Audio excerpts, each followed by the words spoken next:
ക്രൈസ്തവരെ ശക്തമായി പിന്തുണയ്ക്കാൻ ഹംഗറി നിയമ ഭേദഗതി പാസാക്കി.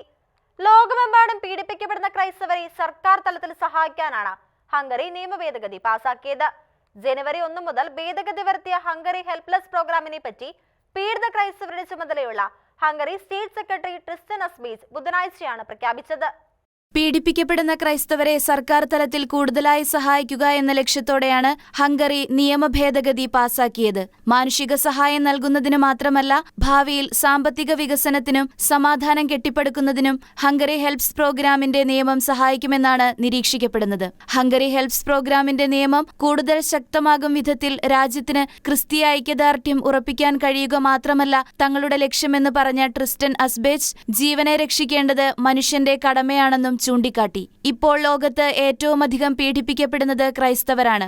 ആക്രമണങ്ങളിൽ ഏകദേശം 80% നടക്കുന്നത് നൈജീരിയയിലാണെന്നും അദ്ദേഹം കൂട്ടിച്ചേർത്തു. ക്രിസ്മസിന് ആഫ്രിക്കയിൽ ഇസ്ലാമിക തീവ്രവാദികൾ 20ഓളം ക്രിസ്ത്യൻ കുടിയേറ്റ പ്രദേശങ്ങൾ ആക്രമിക്കുകയും 200ഓളം ക്രിസ്ത്യാനികളെ കൂട്ടക്കൊല ചെയ്യുകയും ചെയ്തു. കാർഷിക ഗ്രാമങ്ങൾക്ക് നേരെ ഫുലാനി തീവ്രവാദികൾ നടത്തിയ ആക്രമണമായി ചില പാശ്ചാത്യ പത്രങ്ങൾ ഇത് റിപ്പോർട്ട് ചെയ്തിരുന്നു.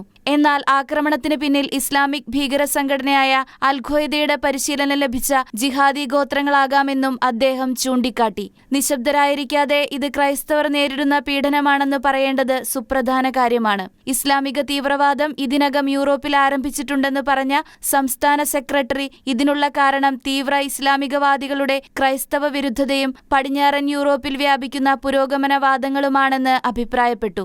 ലോകത്ത് പീഡിത ക്രൈസ്തവർക്കു വേണ്ടി ശക്തമായ വിധത്തിൽ സഹായ പദ്ധതികൾ വിഭാവനം ചെയ്ത് നടപ്പിലാക്കിയ രാജ്യമാണ് ഹംഗറി. ഇന്റർനാഷണൽ ഡെസ്ക്, ഷെക്കേന ന്യൂസ്.